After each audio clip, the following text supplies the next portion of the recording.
Welcome to USA Global TV and Radio, where our mission is to provide education, entertainment, hope, and inspiration. USA Global TV and Radio connects you with experts and audiences all around the world every single day to help you succeed in business and to live a richer life.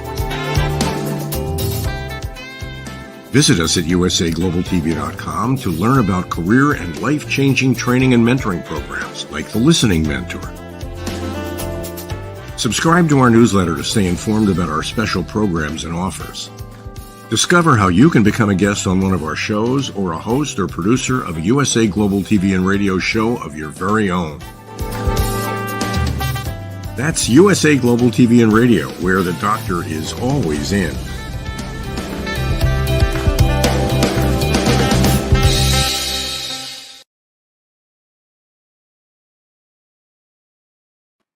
A very, very warm welcome to you wherever you are in the world.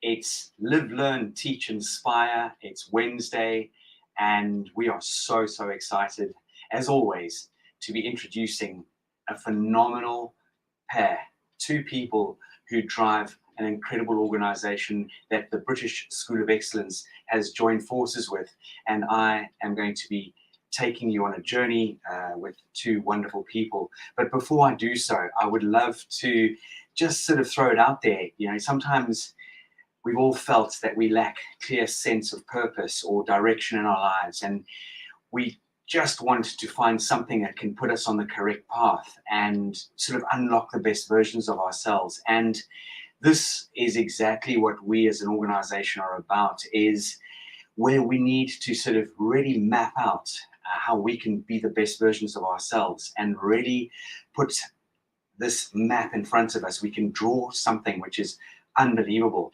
And this brings me to introducing you to a gentleman who I've had the privilege of the last 18 months to engage with and work with, Anthony Willoughby, who's from the United Kingdom, and he was brought up in Africa, and he's lived in many of the most remotest parts of the world, some of the most hostile parts of the world. He's lived in Japan for over 30 years, and believe it or not, he took care of the skipping rope champion in Japan. He's worked in Africa. He's got the most incredible portfolio of some of the people he's worked with. He's put maps in their hands from the likes of Bill Gates, Warren Buffett, Virgin as in the airline, and Ferrari, Dyson, NHS, you name it, to incredible organizations throughout Dubai, schools all over the place to America. And Anthony really does bring the most inspirational technique to life and to light. And this is for everybody. This is for youngsters, for teenagers, for adults, for businesses, for executives. We can use this incredible process and system in our lives. And accompanying Anthony on this incredible journey on Live, Learn, Teach, Inspire today is an incredible lady who has really grown up in all parts of the world, has got the most incredible, air miles. Her name is Doutzen Kruithof, originally from the Netherlands, and is now based in Rwanda. And Doutzen is a coach. She's an entrepreneur. As I said, she's in Kigali in Rwanda, and she has really collaborated with some of the most incredible locals and international partners in many spheres. And her journey is really, it's about elements of her work are focused on really bringing the best out in people and giving them that ownership and giving them that direction and guidance that they need, and how to sort of kick in with some credible behaviors for teams as well as individuals. And Anthony and Doutzen, believe it or not, first met in 2015 in Narita Airport in Japan. And Anthony, I think, comes up to here on Doutzen. She's this wonderful, tall, elegant woman, and he got into conversation with her. And this really goes to share with all of us out there that one of the things that, if any of you have had the privilege or the opportunity to connect and engage with the British School of Excellence, is one person, one opportunity can make that change in your life or make that difference. So without further ado, I'd like to invite both Anthony Willoughby and Doutzen into the studio. Philip, Hello, good evening. Thank you very much. Warm welcome, Anthony and Dutton. Hello. I could talk for hours on introducing you, but I thought we've only got this wonderful short hour together, and I really want to keep it short, sweet, and give as much information as we possibly can. Anthony, again, welcome, and Dutton, welcome.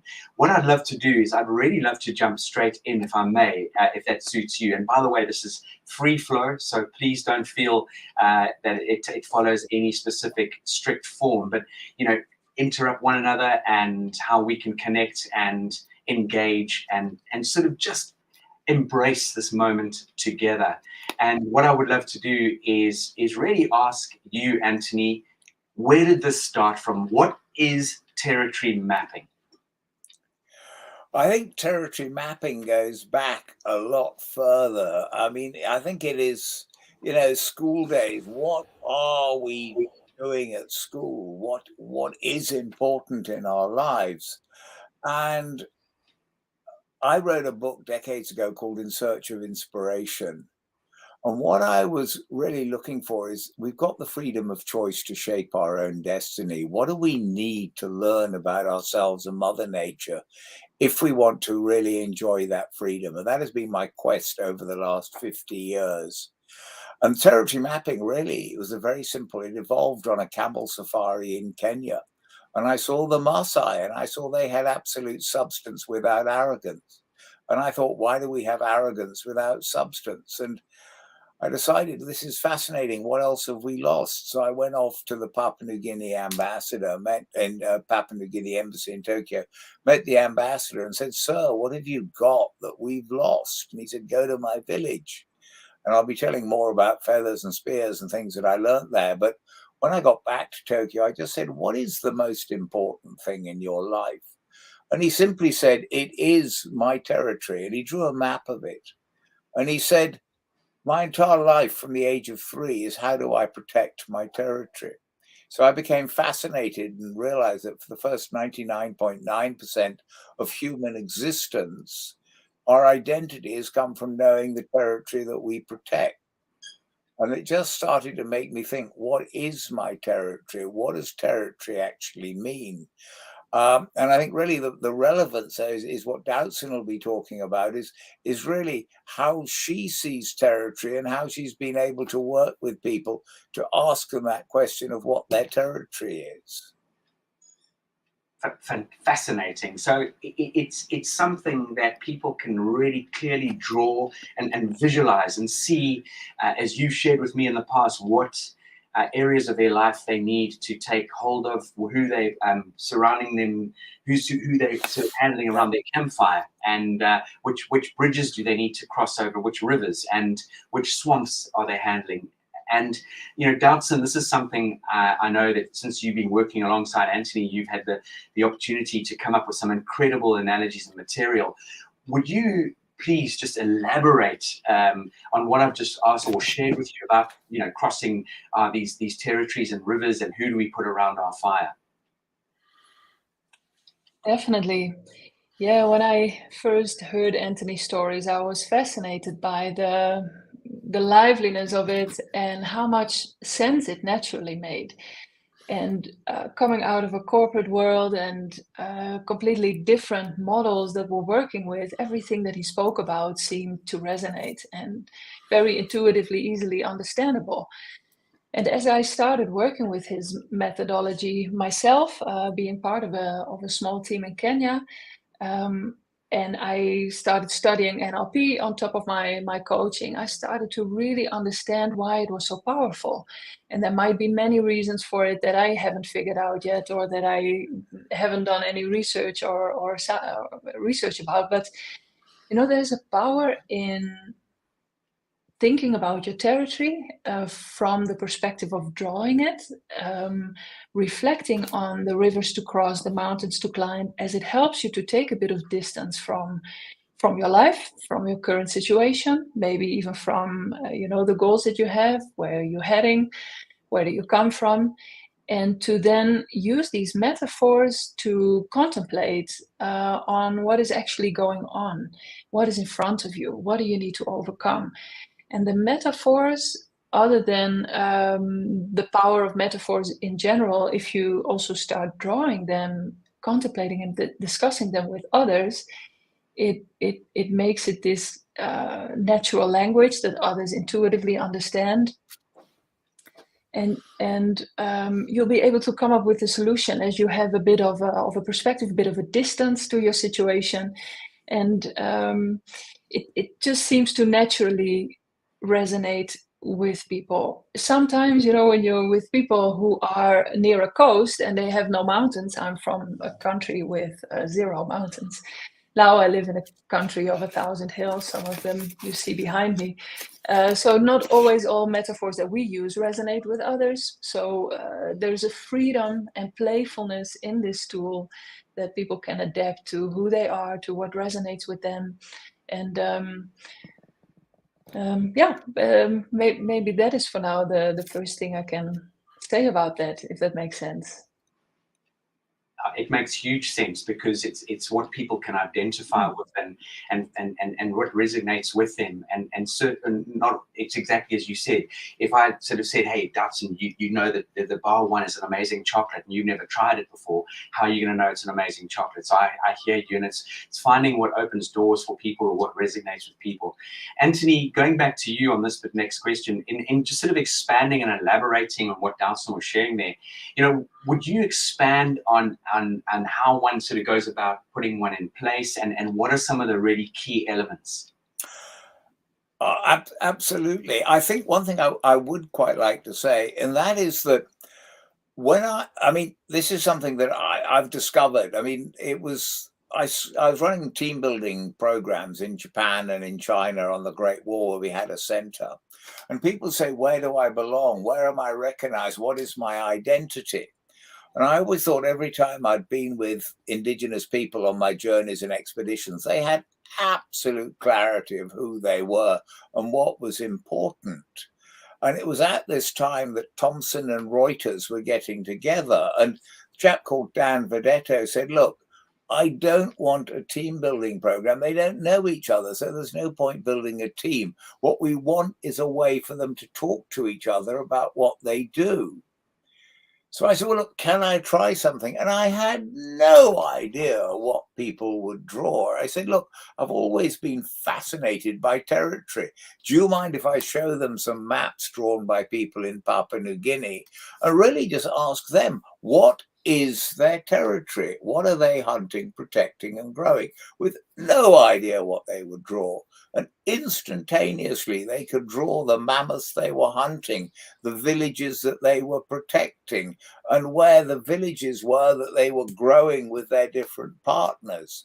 And I was just staggered that I saw these natural metaphors spring off the page. And that's really what I've been doing for the last 25 years, is to ask people to draw a map of how they see their territory. And most people will never, ever, ever have thought that inside them there is a map of rivers, mountains, and swamps. But people can talk about the swamps and where they learn and where they grow and where they feel stuck. It just seems to be natural. So this really is just a way of asking people a natural question that just seems to be instinctive and ready to come out. And this is whether it's school children at the age of 11 or billionaires in America or at a homeless center in Wrexham or at in an executive group at Ferrari. Everybody can talk about their villages, the mountains, and I've just found it quite staggering and fascinating that everybody can talk about this. Amazing. Amazing. I just love that analogy, and the fact that you bring two powerhouses together and they're able to map that out and come together and start on a sort of a platform. They all knew what each other's maps were, what they were hunting, protecting, gathering, and who's around their fire.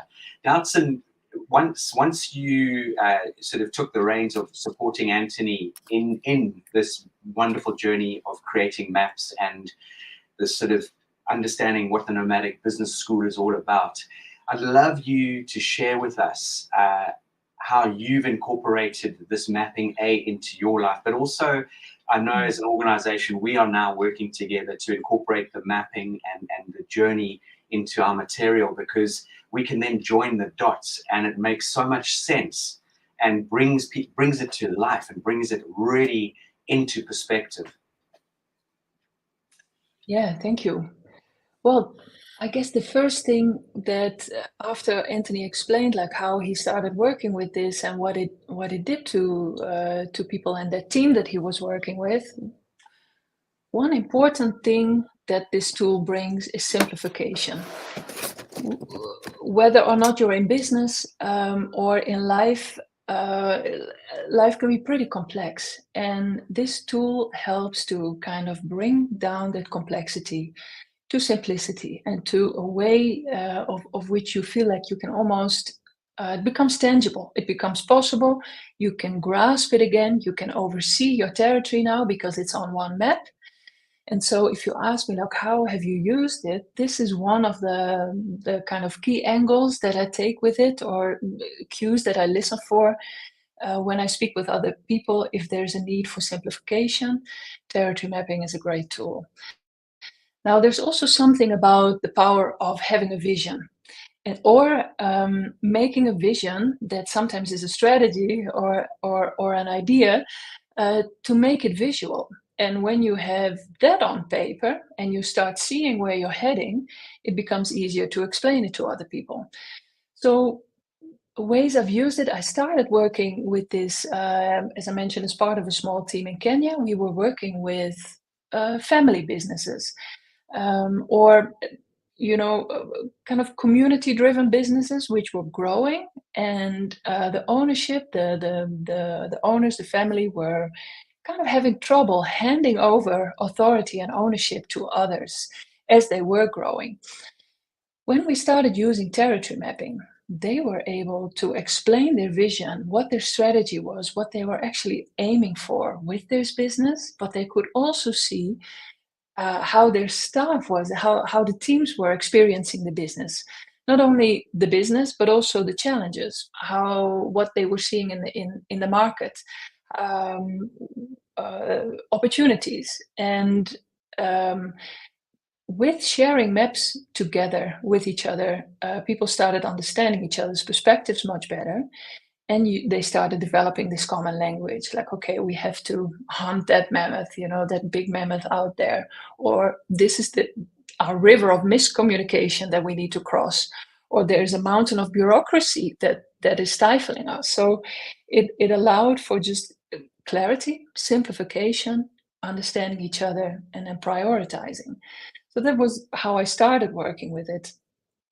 But as a coach, I also love using it with people individually. And, I go about that quite intuitively. I don't have a fixed moment in a coaching process when I use it. It really depends on the situation. But it can be at the start of a coaching program, letting somebody draw how they got to where they are today, or let somebody draw of what their current situation is, or let them draw how they see the future or a certain goal they want to achieve. So there's different ways that you can go about it. Also, when there's decision making going on, it can be a great moment, or after a couple of insights, like how will you now integrate this into your life?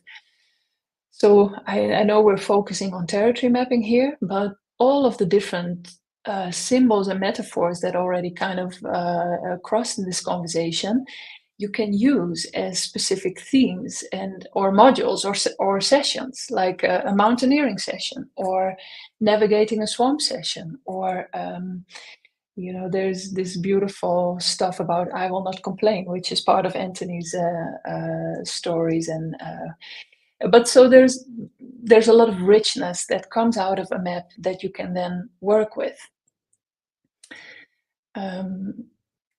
So those are a couple of ideas and ways that I've been working with it. Absolutely brilliant. Absolutely. Anthony, is there anything that you would like to add at this point to what Dawson was sharing, or may we continue? I think I can add a little bit. I just think it is just wonderful to run a mapping session. I've been doing this for 25 years, but it is still an absolute privilege just to ask people, so what is happening in your territory? Draw a map of your world. And obviously there are many visualizations one can do. But, you know, when you actually have a Maasai coming in and talking and saying, this is how you look after the cattle, this is what you do.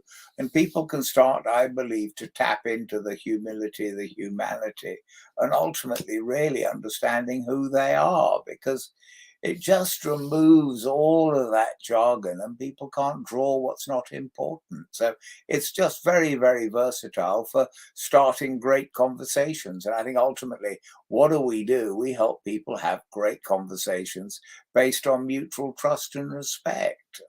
That's it. So thank you for asking me for add a little bit, but I hope that adds a tiny bit to it. Thank you. I'm going to actually keep you there, because in many of our meetings and conversations, Anthony, there are two areas that I'd like to bring into play here. The first one is, I know it's had the most profound effect on school children being able to map their journey in their lives and sharing that with their parents. It's been an amazing tool for communication, for parents to really, really understand their children more and what the children are looking to do. That's number one. And number two, which I wanted to sort of run through with you, because it's so linked, is when we were in conversation a couple of months ago, you had spent some time with a neurologist, a neuroscientist, and he went and he delved deeply into what we're unlocking here by sort of going back in sort of looking at the very simplistic idea of what are we protecting, what are we focusing on, you know, what all our territory. And this, he said, it's unlocking a part of the brain that's really almost gone dormant. Yes, and I think actually I'd like Doutzen to be the first one. I will then definitely answer the other part of it.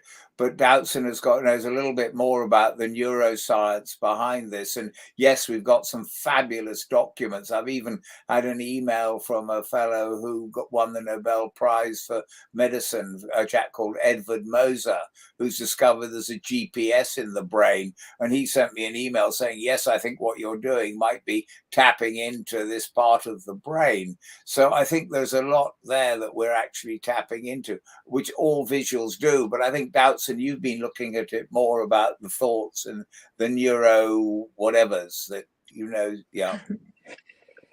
Well, I have definitely been so fascinated about how come this can be so powerful. And when I started understanding a bit more about the not even only the mind-body connection, but the way that the brain works, neuroplasticity, how we are so driven by strategies, patterns, and the way that the brain wires and fires, and how much of our behavior and thinking pattern is almost automatic. I believe it's over 90% of our thoughts and behaviors of every day are similar or the same as the day before. Now, this is not an issue necessarily, because we need to, you know, do things automatically. Otherwise, we have to learn every day to comb our hair and to brush our teeth. But if we don't have a vision of the future, then we have that risk of being much more stuck in past ways of thinking and just patterns that drive us automatically and habitually.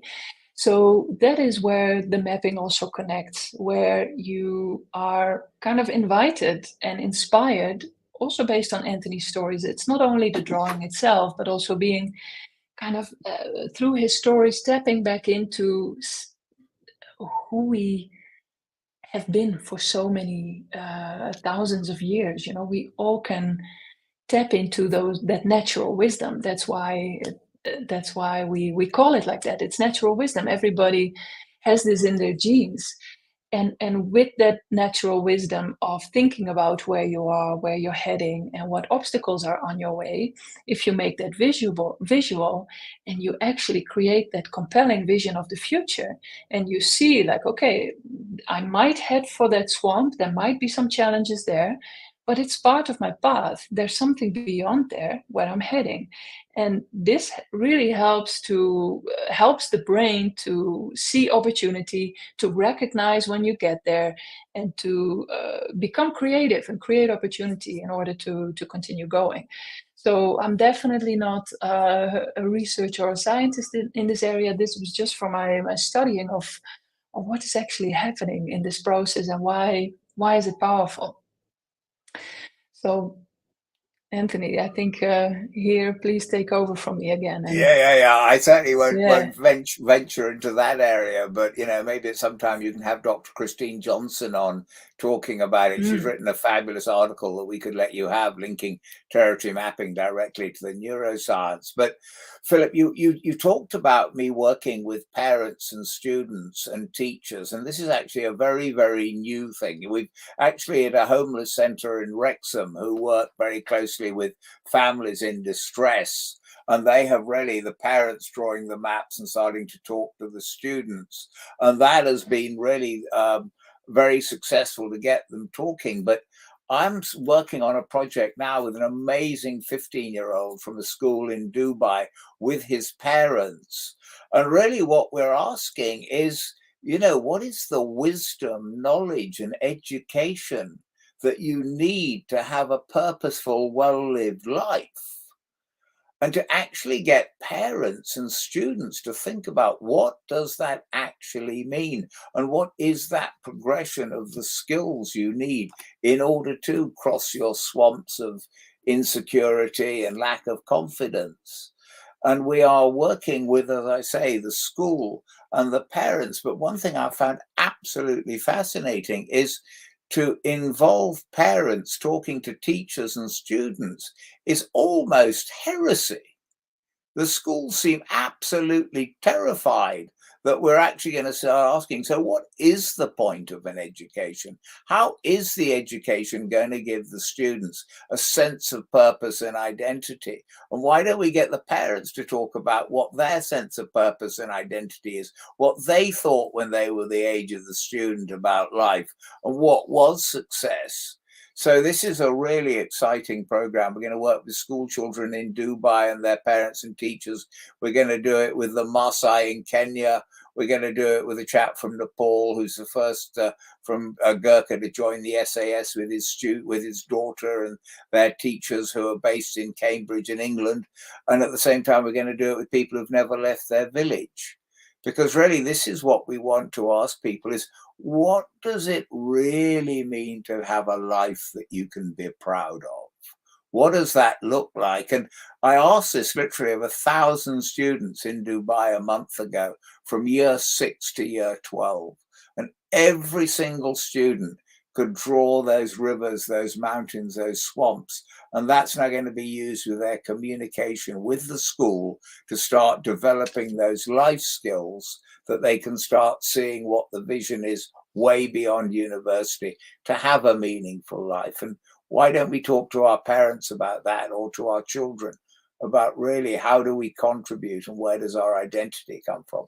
So sorry, that was a bit of a long answer, but this is an area that I am absolutely passionate about, as is Doutzen.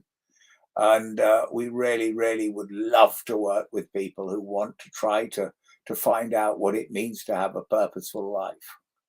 And therefore, what is the point of an education, I suppose, which is a very heresy question to ask, because it seems, the edifice of the $5 trillion a year education business perpetrates itself unless you ask people what is the point of an education. When you do that, the entire edifice is shaking.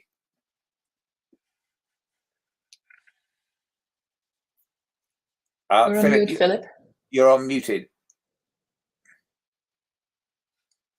There's a lovely story you told me many, many years ago about your housemaster walking you through the halls of school. What were his words to you? Oh, I remember it very, very, very well. I was 17 and he looked at me and he said, "Anthony, let us talk about your future." And let's start with that you're far, far, far too stupid to go to university. And I remember at that moment thinking, wow, freedom. And then he said, would I like to go on an exchange to a high school in America? And it absolutely changed my life. And I think this is where we've got to realize that our passion and purpose comes from one or two conversations and happenstance and finding oneself in a new environment. I mean, you know, I took the Trans-Siberian Japan. I arrived there by boat. I was 22. I knew no one. And about the third morning in this little tiny hotel I was in, there's a tannoy on the system saying, Mr. Willoughby, your mother's on the phone. So I went, good heavens, well, my mother doesn't know where I am. So I went down, picked up the phone. The woman said, hi, David, how are you?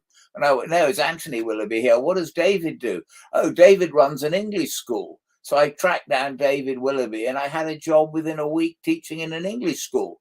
And I think, you know, life is just this happenstance of being passionate, and it's having that. We've got to cross those rivers, climb those mountains. We've got to have this momentum moving forward. So I'm not sure whether that's really answering your question, but it is trying to get across this fantastic excitement that I think looks at a map, looks at terrain, looks at what's possible. No, I just love that story, and it's very connected into this journey. And I know we could talk for hours, and you could share millions of stories with our listeners and viewers. And they really are amazing journeys and stories. And you know, keep tuned. And just so you know, do stay tuned, because at the end of today's Live, Learn, Teach, Inspire program, we're going to make an announcement and offer a complimentary opportunity. Doubtson, I will come back to you, but it's something you did mention earlier. You mentioned something about I will not complain philosophy, and how we can develop that. And this is something, again, through you know, drawing your own territory map. We can obviously work out where we're going and what we need to achieve in our lives. But Anthony, just elaborate on this I will not complain vision, focus, and philosophy. Well, I will do. I think keep Doubtson there and keep the screen there. Yeah, I mean, that literally, I mean, I'm not a planner, I'm nothing. And I'm not an explorer. I just sort of enjoy uncertainty. And I met the Papua New Guinea ambassador, and the next time I had a map of Papua New Guinea, and he drew a line across it, literally like that.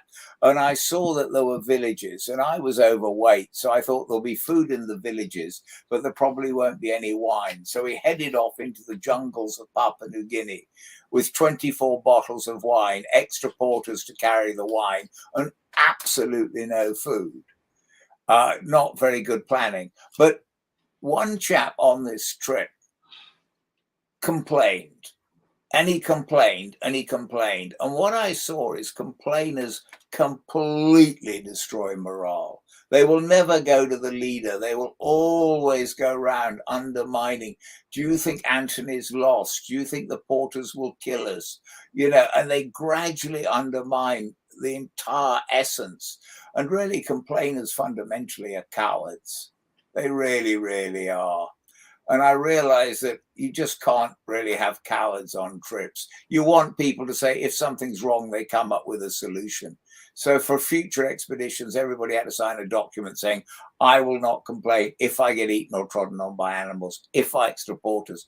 Because I think we have to realize we cannot be a victim in our lives. The only thing we can be is a victim of our own stupidity.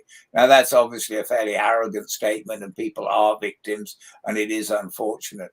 But I think somehow, and that's been my philosophy, of living life as positively as I can do. And Doubtson has certainly been involving I Will Not Complain in her programs. And I think you can see how it sort of engages people, doesn't it?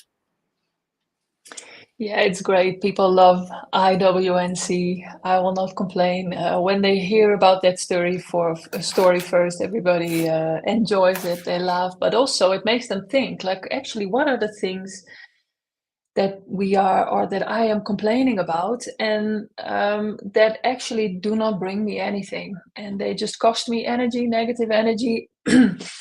What do I stop complaining about? And it can be great to start drafting an I will not complain declaration, listing the things that you stop complaining about, and kind of in relation to that, in coaching, what you I think those of you who listen, who are coaches, we know those stories we sometimes have about who we are as well. These narratives about how we see ourselves, what we can or cannot do, and especially the parts of what we cannot do or who we believe we are not. Those can also fall into that category. And so what are we willing to maybe revisit, rewrite? And that is a big part of the whole mindset management. I love to incorporate the I will not complain story into mountain sessions, and into reflection on what are the narratives, what are the things that you say to yourself to let go of that. It's very powerful and simple, but made a bit fun with. And Anthony, I mean, you're getting to know him a little bit perhaps by watching him, but it is true. Anthony does not complain, and he has a lot of energy. And I'm the complainer in our relationship, and so I'm very aware of that, and I try to catch myself regularly to not become that person that has to write a long declaration. But it's good stuff. Yeah. Excellent. Wonderful overview and explanation. But the important thing on I will not complain, just a final thing, is understated observations are permissible. So one chap called Stephen Venables, who climbed Everest, the first Brit without oxygen, he had a couple of his toes he lost through frostbite, and you see him with his I will not complain t-shirt on. So if you've lost a couple of toes, you're allowed to say it's a bit chilly out here, really. I've already got that's a quote. So understated observations are essential. And at the same time, you've also got to come up with solutions. I mean, we're not saying do not complain, do not just be humble. No, come up with a solution that is better than dealing with the situation. Amazing. In the research that we do as an organization, the World Economic Forum has come up with a list of 10 things that we need for the future of work, they put it. Now, these are skill sets we've needed all our lives. I don't know why they put for the future, but as we all know, I think the world is in a very strange place in many senses of the word. And we've obviously had a huge turbo boost of either artificial intelligence, or you can call it intelligence assistance, however you want to look at it. The world has become very, very digital, and really thinking about what they sort of shared, they should have thought about how they're going to sort of get this message across, because these are life skills. These are not just work skills and day-to-day skills. They combine into one. And actually, the interesting thing is, of all of those 10 pointers that they pointed out, and I'll run through them if I can remember them. Firstly, in no particular order: emotional intelligence, having a creative mindset, having accepting change, being able to accept change. Number 2, diversity, or another one is diversity intelligence, leadership skills, communication, empathy. What else was there on there? And only one of those was technology. And this is exactly when you talk about the 9 skill sets, those are all focused really how you can implement those into your maps. I think so, and I think this might be a relevant moment, actually, Doubtson, for you actually to show the wheel, because I think this is really the different skills. I mean, if you don't think it is, then don't. But I just think that it really is, because what we're looking at is the visible and the invisible, and the different skill sets of. You've got to have the clarity of what you need to do, but then you've got to have it in your heart. And that, I think, is relevant for what we've been talking about at the moment. Doubtson, do you think that's relevant for you to show the wheel? Yeah, but perhaps before we show that, would you want to say a few words about how this came into, how it was developed? Because I don't want to take the credit for that, or get the credit for that. I mean, literally about 15 years ago, I sat down with Emmanuel with some of the elders, and I was looking for what are the responsibilities of the warrior, the women, and the elder. And we came up with a wheel, which I've got, and I can still show you the different colors of what we actually wanted from them. And I sort of thought, and it was fascinating, the sort of the balance of a cross. And then I probably spent about 15 hours with Emmanuel. Emmanuel Mankura is an amazing Maasai who's a very good friend of Doudson's as well. And we spent time in his community, and we looked at what is the sort of ultimate essence of what is an education? What does it mean to be balanced? What does it mean to have purpose and identity? And for, I would say, 15 hours at least of asking him, so what does the wheel sort of fit? What are the different elements? And it's really around the visible and the invisible. And it's still a work in progress, but we've sort of tried to synthesize it down to a way that I think it makes some sort of sense, and we'd love your thoughts on that as well. So Doudson, please. Yeah, if we can show the wheel on the screen, then yeah, perfect. So in the outer ring, you see hard knowledge, wealth, visible leadership, community strength and culture, and invisible leadership. And then you see a top part and a bottom part. The top part is black and the bottom part is red. And the idea is that the top part of this wheel is about the visible part of leadership as it is written. There's a couple of things that you really need to know, to figure out, to have clarity on. And then the lower part of the wheel is what drives it. If the lower part of the wheel is in place in somebody's leadership, whether it's personal leadership in life, whether it's leadership towards, for your organization, your community, your school, if the upper part is driven by the lower part, it makes it much more sustainable, durable, and it builds trust. So if very briefly or quickly, I try to do quickly, but it's like spokes that run through the middle of the wheel. And in the middle, you see people around the fire. Now, if we start just on the right side of the first red one, leading by example, just on the community strength and culture. If a leader, or if you are leading by example and you spoke across towards the territory, if you navigate your territory through leading by example, it makes it sustainable and you build trust. Then the next one, if the way that you are protecting your wealth in your community, in your life, in your family, if that is done with a sense of humility and humanity, it builds trust and it is sustainable. If you manage the threats and if you face them with courage and inspiration, you are a trusted leader. You want to inspire people on how to navigate challenges. Growth, if growth is handled and looked after, and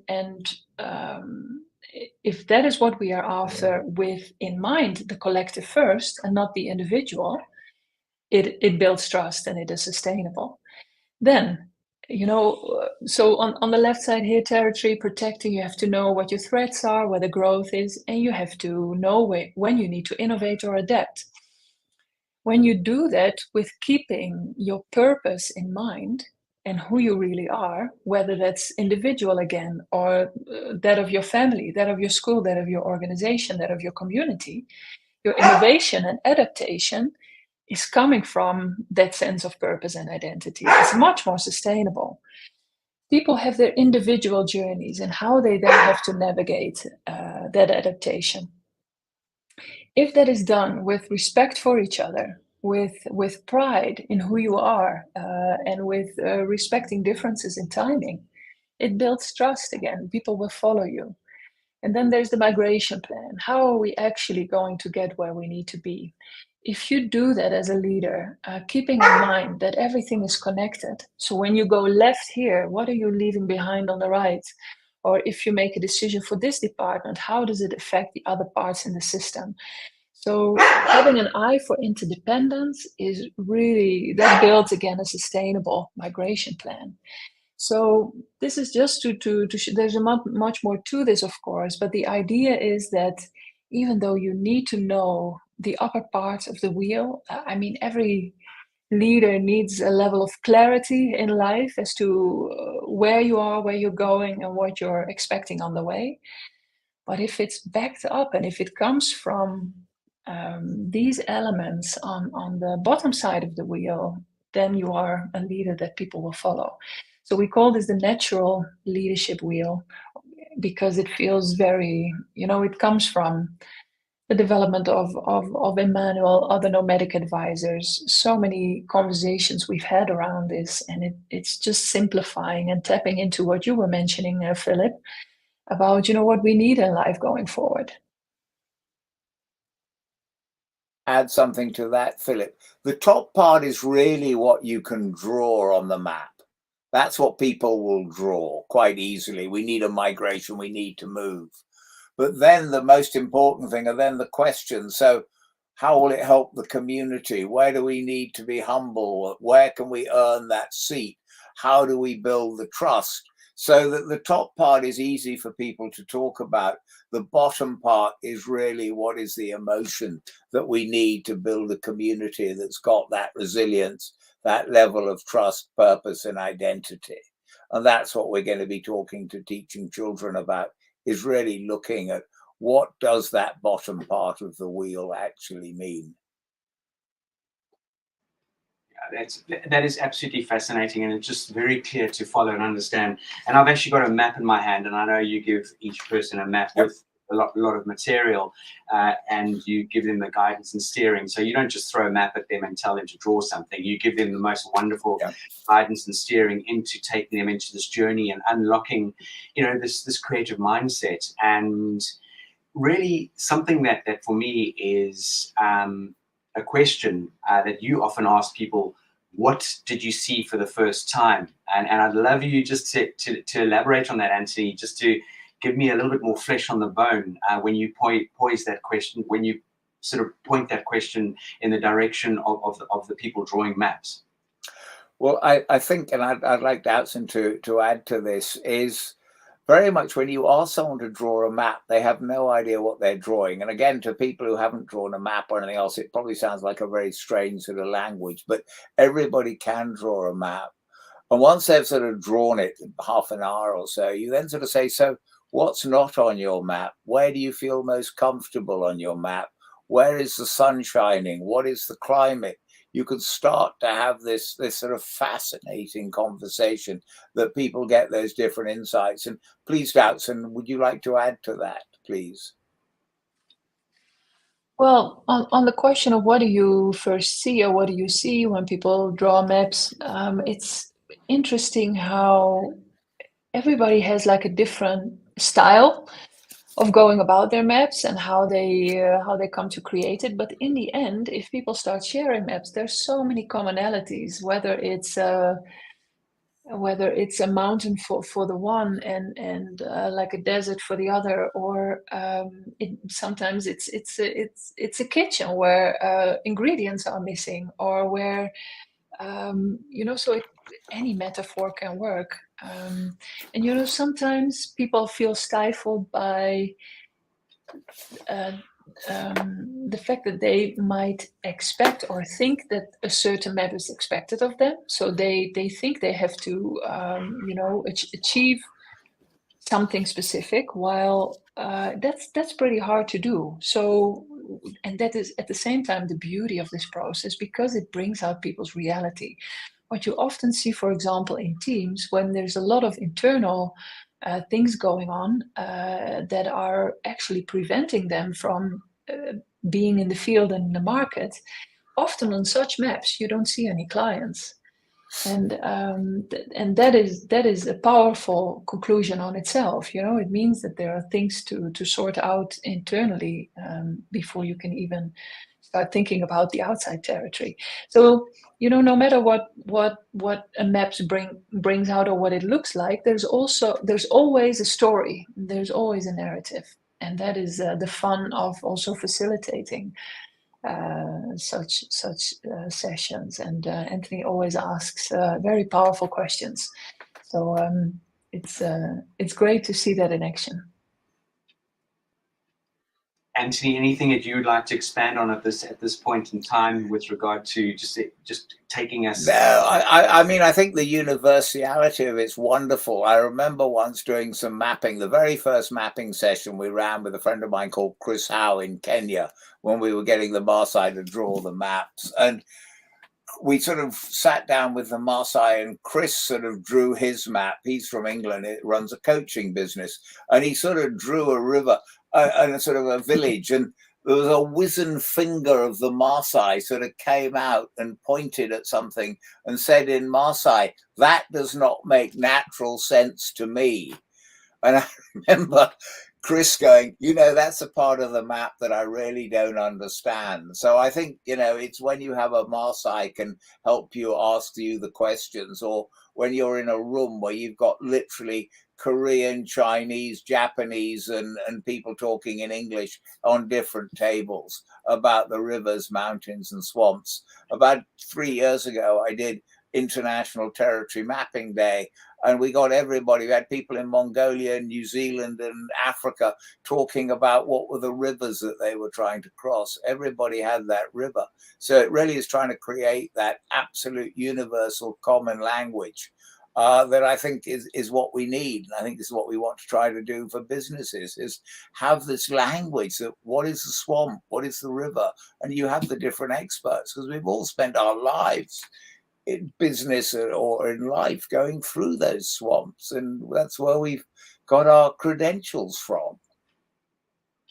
And that's for sure. Where I know for a fact that through mapping you can really get yourself so out of deep water, so to speak, or become unstuck, or we get so stuck in our lives, and we sort of don't come up for air. And it is about pausing and looking at how we can sort of map.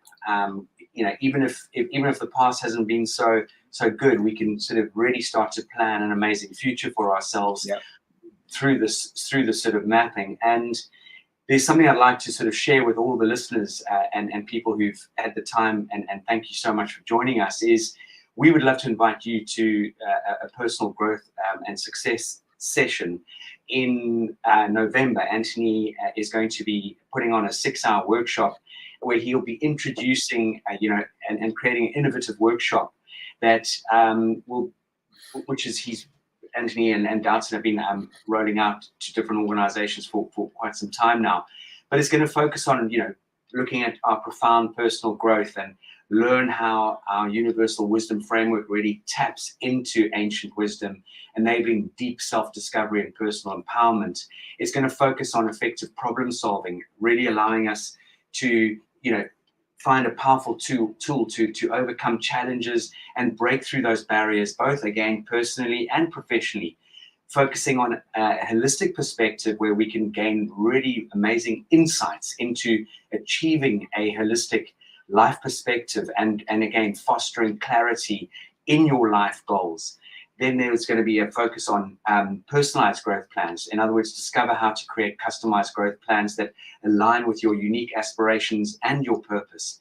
And it really is about coming together, the global community, becoming part of a worldwide movement that we are so passionate about and focused on. And we can share with one another on this platform, vision, connecting with like-minded individuals, and building up the most phenomenal network.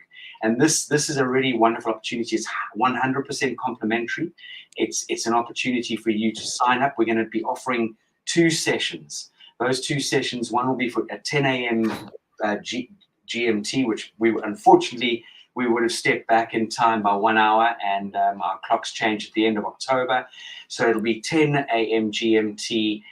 We will be sharing a link shortly where, if that's your time zone, you can click on and sign up.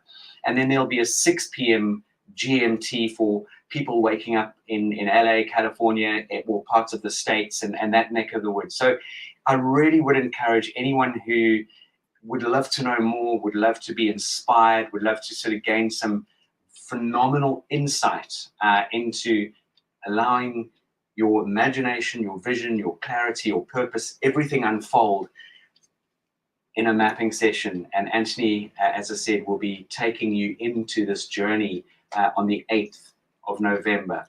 Anthony, is there anything that you would like to add to that?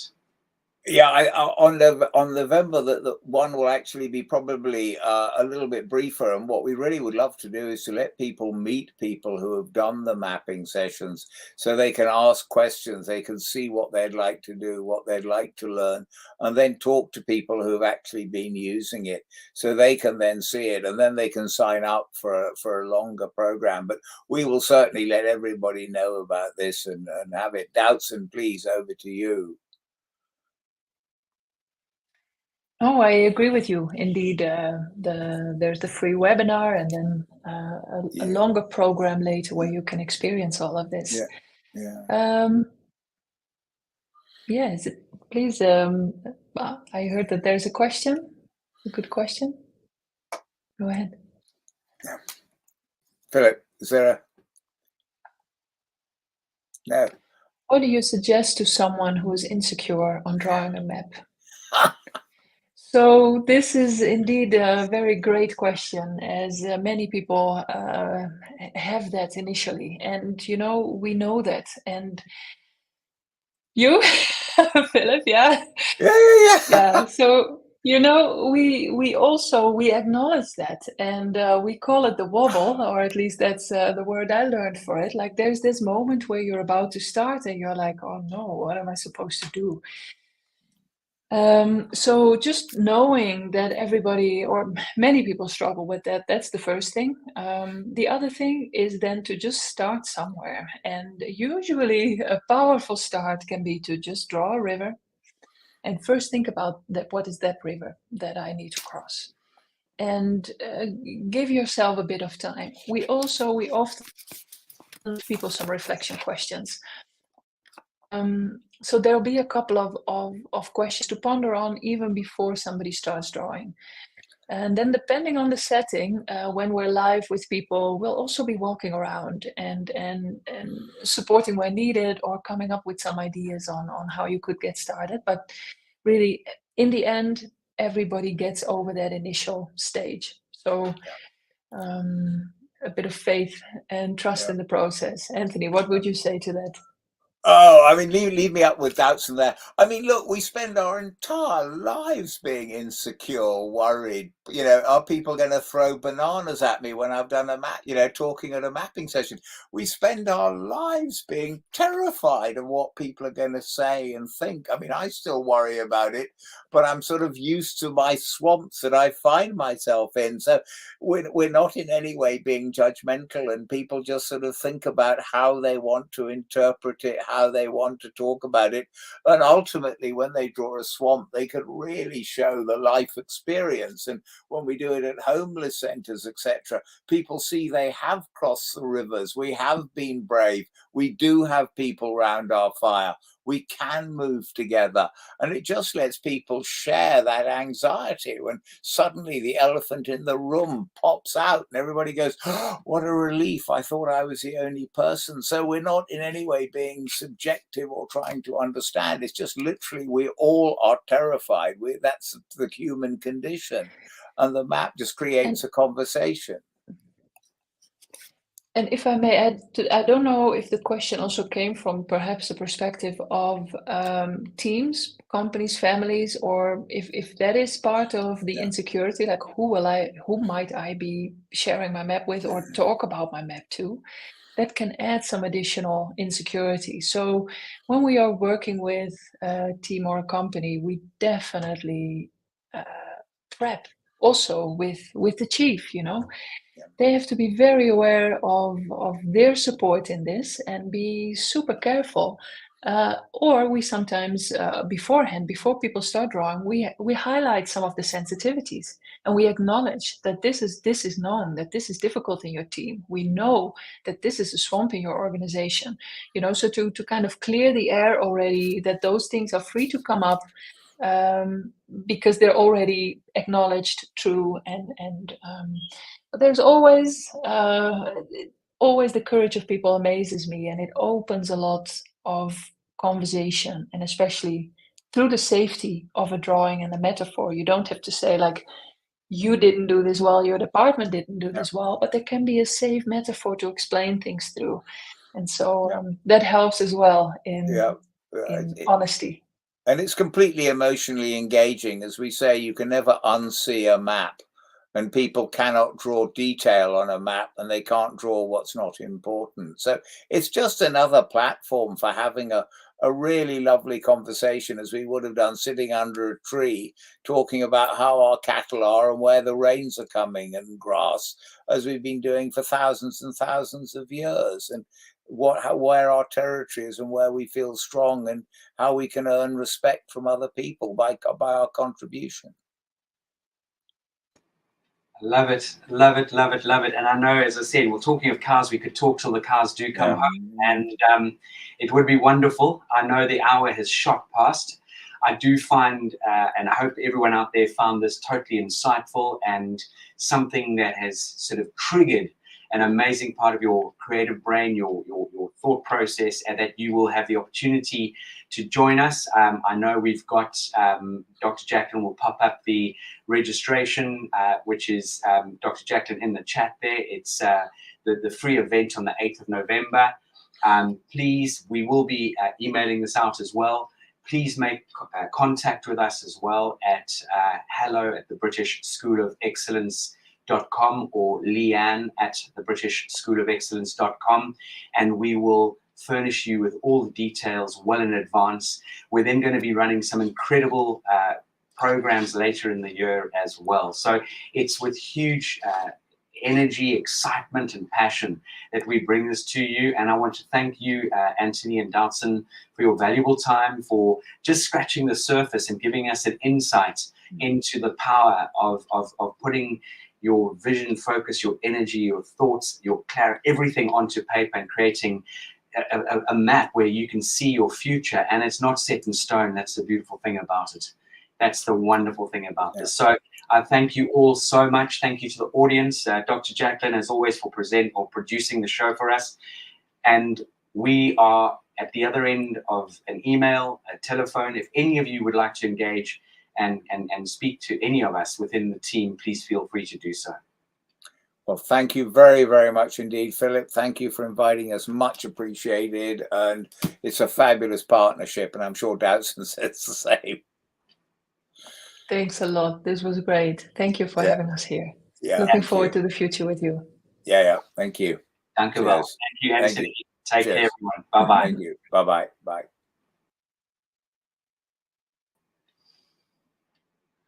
Well, ladies and gentlemen, that is it. Over the next few days, that will be available to watch again. And secondly, please pop the 18th of October in your diaries. 18th of October is, we have got the most incredible person who is originally from Afghanistan, and she is going to be our guest on Wednesday, the 18th of October. Don't miss it. It's going to be, hopefully, well, not hopefully, I know, because I've met this amazing person, life-changing journey and experience to share with everyone. So please mark the 18th of October, and that will be at 6 p.m. British Summer Time, and we look forward to seeing you. Dr. Jacqueline, thank you so much. This program is brought to you in part by the British School of Excellence and founder, Mr. Philip Sykes, building confidence, changing lives. Do you share our view that etiquette is a set of modern life skills that are essential for personal and professional success? Join us as an etiquette coach and change people's lives through the power of etiquette and manners. The last few days have been really amazing. I had a trainer course from the British School of Etiquette. And I must say it's been one of the best decisions I've ever made and one of the best investments I've made in my own training and development. Now, words alone will not describe the transformation and the positive path that I have traveled with the British School of Etiquette. I found I learned a lot from the lessons this time I came. The last few days with the British School of Etiquette have been fantastic. And what I've learned now is really beyond my expectations. This is the most rewarding experience and the best investment I have made this year. It was just great. I learned so much, and when I go back to Belgium, I will incorporate a lot of it into my day-to-day life and business. It's been absolutely wonderful for the whole week that we were here? I feel transformed, and I feel like blowing a trumpet and tell people, come and do this school. This class is the best. This is the best school ever. You should take it. It will change your life immediately. I am now able to teach other people how to bring the best of them. Thank you. Thank you, BSc. Thank you. Thank you so much. Thank you. Thank you to our clients for their testimonials on the Train the Trainer program. Our exponential and global growth is so significant that we've evolved from the British School of Etiquette to the British School of Excellence, where we're investors in people. Let us invest in you and your career. Contact us to become an etiquette coach. Go to thebritishschoolofexcellence.com. Start your career and elevate your success today.